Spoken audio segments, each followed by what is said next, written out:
want to make a quick video about this VSS sensor. Came out of my 1990 Ford E150. Part number F85F9E731-AB.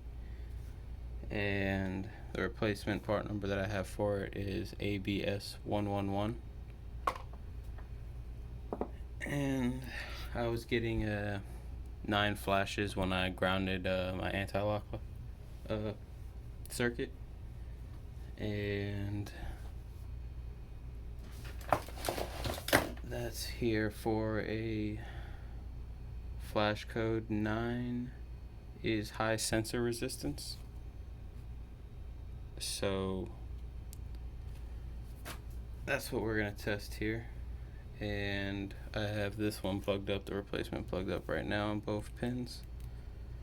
And when we go to our ohms, check resistance, that's the reading we're getting. Now I can wiggle these around a little, goes up and down a little, so that seems like it's pretty good. Now our old one, which looks like a factory Ford original part, which I'll probably cut open and see what it looks like inside.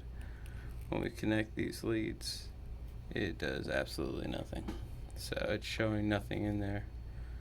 The first time I pulled this out, I didn't think it looked that bad, but I didn't test it at the time either.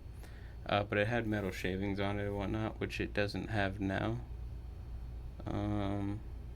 The O-ring does look pretty squished and aged, so if this is the original one, it's been in the van for about 30 years, so hopefully replacing this is going to eliminate our anti-lock light.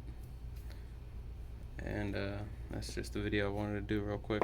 13 mil or 1/2 inch bolt holding it in, so it's really 5 minutes. Get under the van, pull it out, put the new one in, and hopefully it corrects your issues. But this is just a little comparison I wanted to do from my old to new. So thank you.